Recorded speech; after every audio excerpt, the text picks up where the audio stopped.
Hey guys, assalamu alaikum to all of you. I'm Asad Farouk and we gonna talk about thin capitalization. ये concept है income tax ordinance 2001 का section इसमें पड़ता है 106। इसमें basically ये प्रॉफिट और डेट को डील कर रहा होता है। जब हम इनकम टैक्स ऑर्डिनेंस के अंदर अपनी इनकम टैक्स लायबिलिटी कंप्यूट कर रहे होते हैं तो एक कॉन्सेप्ट होता है इनएडमिसिबल एक्सपेंसेस का, जिसमें वो एक्सपेंसेस जो इनकम टैक्स ऑर्डिनेंस ने कहे हैं कि ये आपको टैक्स कैलकुलेट करने के लिए मैं इजाज़त दे रहा हूँ कि आपने इसको अलाउ करना है या डिसअलाउ करना है जो भी। तो इसमें इसने थिन कैपिटलाइजेशन में प्रॉफिट और डेट पे लिमिट लगाई है कि आप इतना इस लिमिट तक अलाउ हो सकता है और इस बाकी इसके एक्सेस जो है वो डिसअलाउ हो जाएगा। ठीक हो गया। डिसअलाउ का मतलब क्या है, जैसे आपको पता है कि डिसअलाउ का मतलब है कि एक्सपेंस ऐड बैक हो जाएगा प्रॉफिट में अगर आप इनडायरेक्ट मेथड यूज़ कर रहे हैं, और अगर आप डायरेक्ट मेथड यूज़ कर रहे हैं तो फिर आप जो सिर्फ अलाउेबल एक्सपेंस है वो लेस करेंगे और जो डिसअलाउएबल एक्सपेंस है उसको आप इग्नोर कर देंगे। ठीक है, अब इस कॉन्सेप्ट की तरफ जाते हैं। तो पहली चीज़ वो कहता है कि थिन कैपिटलाइजेशन में कौन कौन सी पार्टीज़ होनी चाहिए। एक होनी चाहिए फॉरेन कंट्रोल्ड रेजिडेंट कंपनी, और दूसरी या फिर हो सकती है branch of a foreign company operating in Pakistan. बाहर की कंपनी है, बाहर रजिस्टर्ड है, लेकिन उसकी एक ब्रांच पाकिस्तान में ऑपरेट कर रही है। तो ये दोनों चीज़ें उसमें इंक्लूडेड है।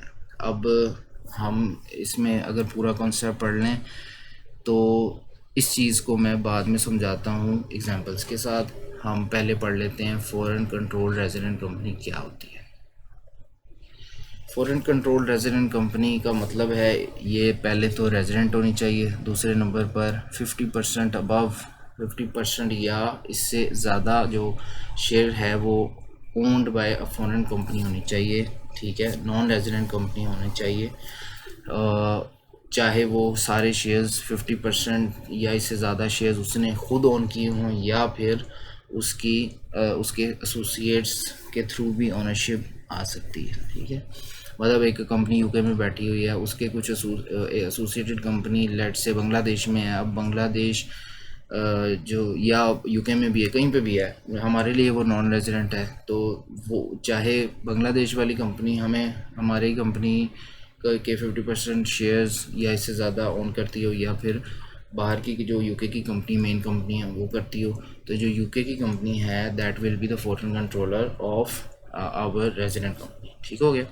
अगली चीज़ पढ़ते हैं। दूसरी कंडीशन क्या थी कि आपने लोन लिया, क्योंकि हम पढ़ रहे हैं थिन कैपिटलाइजेशन। ये कॉन्सेप्ट जो है ये स्पेसिफिकली डेट से बिलोंग करता है, जिस पे प्रॉफिट ऑन डेट पे करना होता है टू द फॉरेन कंपनी। ठीक हो गया। अब फॉरेन कंपनी से लोन लिया हुआ है, इसका मतलब है उसे हम कहेंगे फॉरेन डेट।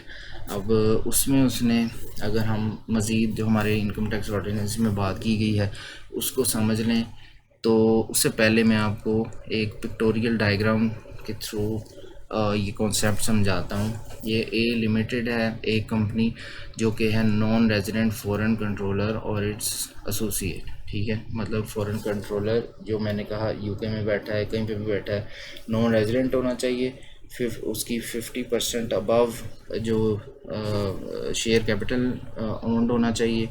ठीक है, या खुद करे या एसोसिएट से करे, कोई मसला नहीं है। ठीक है, तो ए लिमिटेड जो है वो 60% शेयर्स ओन करता है बी लिमिटेड के।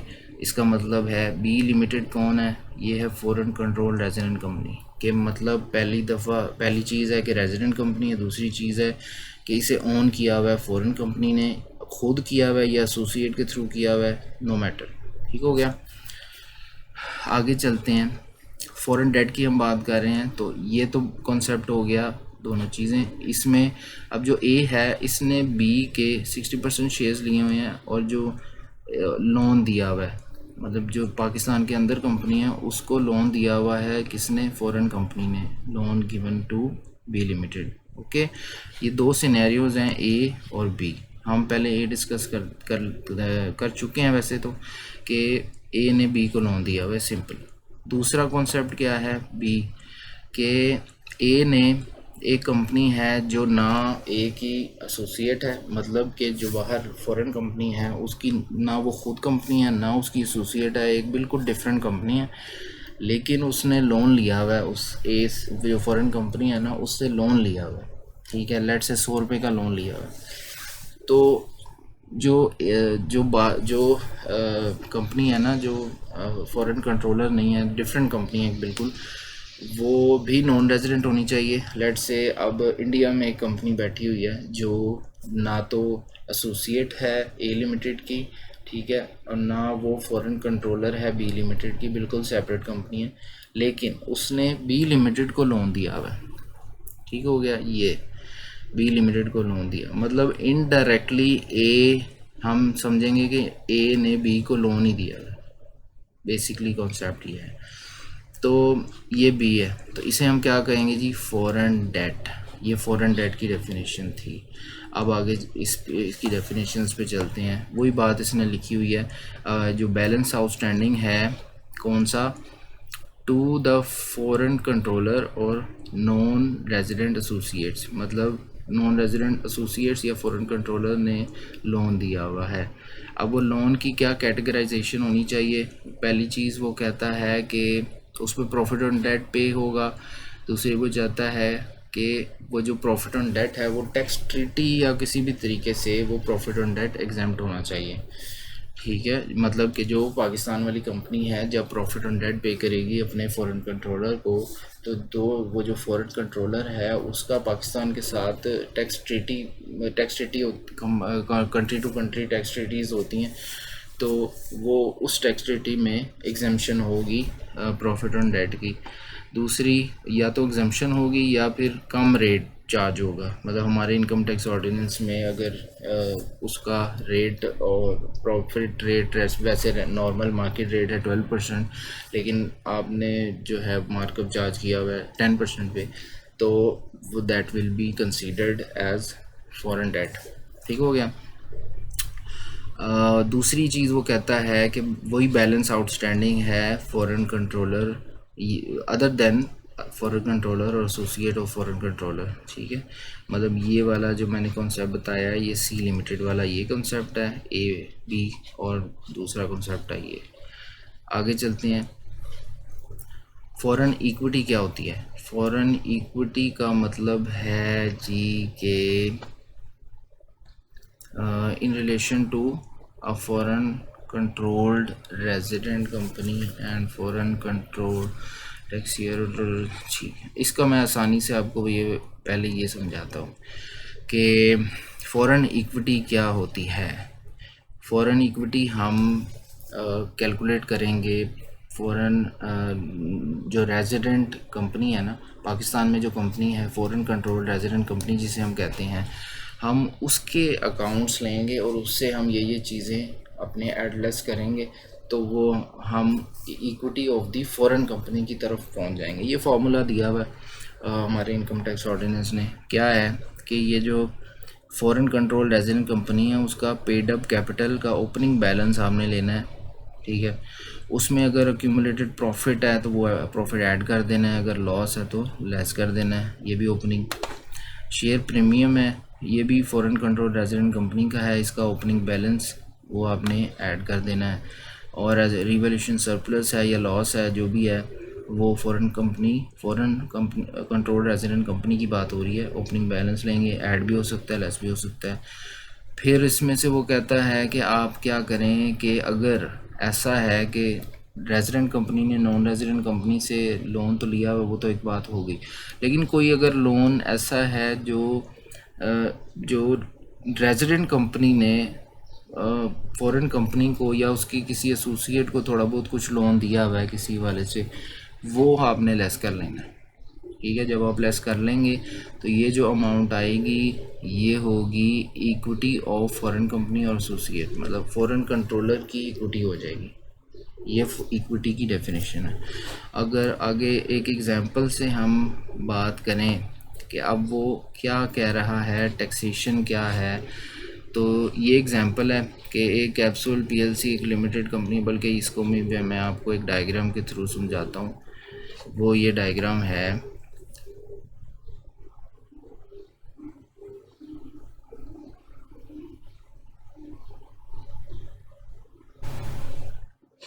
अच्छा, ये अब हम ये डायग्राम है जिसके थ्रू हम ये सारे कॉन्सेप्ट को समझ लेंगे। ठीक है, जो अभी तक हमने पढ़ा है उसको हम एग्जांपल के थ्रू समझेंगे तो सारे कॉन्सेप्ट हमें समझ आ जाएंगे। ठीक है, अब एक डायग्राम में क्या कहता है कि एक कैप्सूल पीएलसी जो है ना, एक फॉरेन कंपनी है, फॉरेन कंट्रोलर जिसे हम कहेंगे, उसकी डेफिनेशन हम पढ़ चुके हैं।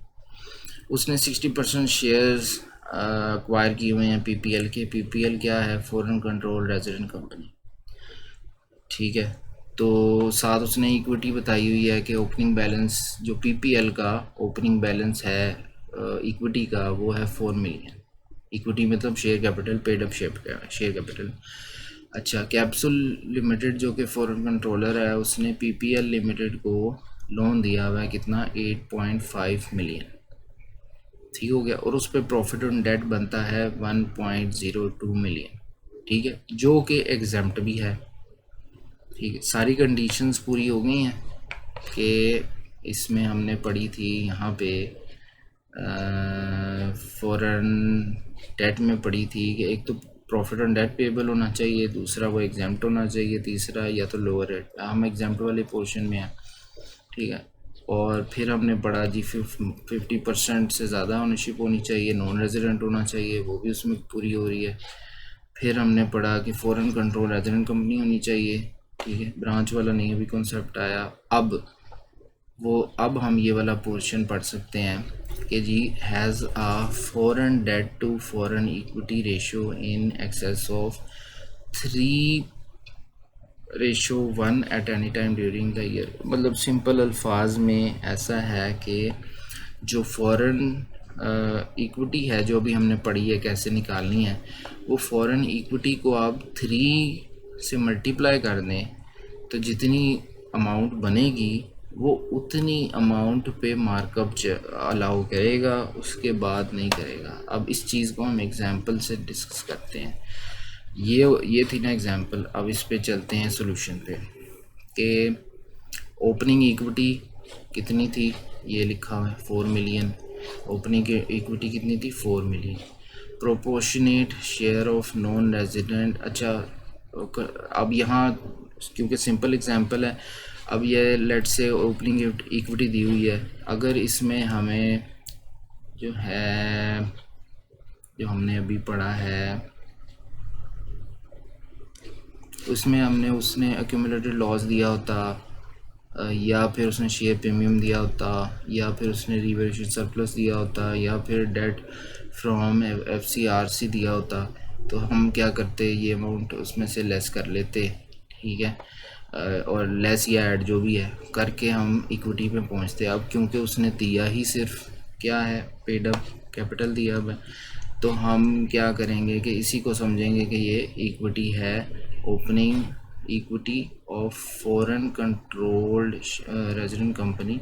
अच्छा, इसमें एक चीज़ रहेगी कि जितना परसेंटेज में जो नॉन रेजिडेंट कंपनी ने शेयर्स एक्वायर किए हुए हैं ना, उससे आपने मल्टीप्लाई करके उसकी इक्विटी निकालनी है। ठीक है, ये टोटल इक्विटी थी 4 मिलियन जो ओपनिंग बैलेंस था इक्विटी का, उसमें आपने 60% से मल्टीप्लाई करके 4%, 4,000 का 60% मल्टीप्लाई किया, 2400 आ गया।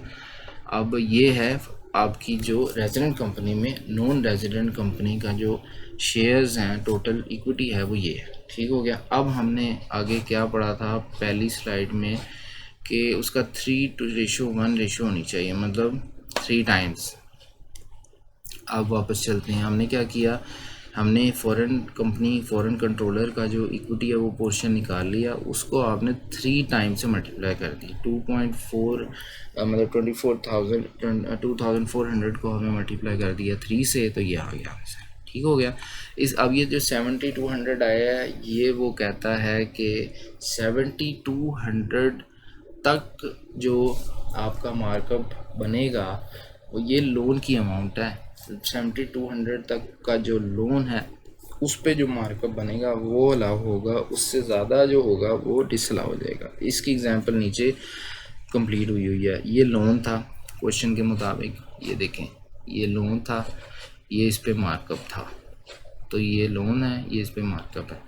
अलाउड इसमें से कौन सा और डिसअलाउ कौन सा है? अलाउड हमने कैलकुलेट कर ली, 7200 की अमाउंट थी, मार्कअप हमने इस पे चार्ज कर लिया, मार्कअप की परसेंटेज है तो वो भी क्वेश्चन में दी होगी, या फिर आप मैंने इधर प्रोपोर्शन किया था कि मैंने क्या किया कि 7200 को डिवाइड कर दिया 8500 से, ताकि हमें एक रेशो आ जाए, उसको मैंने मल्टीप्लाई कर दिया था मार्कअप से 1020, मतलब 1020 का इतना पोर्शन आपका अलाउ होगा। ये तो आप अगर लेस कर रहे हैं तो अच्छी बात है, हो जाएगा। डिसअलाउ इसका जो डिफरेंशियल है वो डिसअलाउ हो जाएगा, मतलब कि मार्कअप लोन तो नहीं ना आपने डिडक्ट करना, आपने तो एक्सपेंस डिसअलाउ, वो अलाउ या डिसअलाउ होता है ना, मार्कअप एक्सपेंस है। अब 1020 में से ये माइनस कर दें तो ये बाकी 156 जो है वो डिसअलाउ हो जाएगा। तो थिन कैपिटलाइजेशन क्या था कि फॉरेन कंट्रोलर ने लोन दिया हुआ है अपनी रेजिडेंट कंपनी को, तो रेजिडेंट कंपनी ने क्योंकि प्रॉफिट ऑन डेट पे करना है, तो प्रॉफिट ऑन डेट पे करते हुए एक्सपेंस अपने अकाउंट्स में चार्ज करेंगे, तो taxable liability, tax liability calculate करते हुए वो जो प्रॉफिट ऑन डेट है वो कहता है पूरा आप ना माइनस करें, आप जो है वो एक लिमिट लगा लें, वो इस तरह से कैलकुलेट होगी और उस लिमिट तक आप अलाउ होगी, बाकी का आपको एक्सपेंस डिसअलाउ हो जाएगा, और ये कैरी फॉरवर्ड भी नहीं होगा, आपको ये इसी तरह चलाना पड़ेगा। ठीक है, this is all about thin capitalization. इसमें अगर आपको अच्छा लगा हो फीडबैक दीजिएगा, कॉन्सेप्ट समझ आया हो तो काइंडली फीडबैक दीजिएगा। Thank you.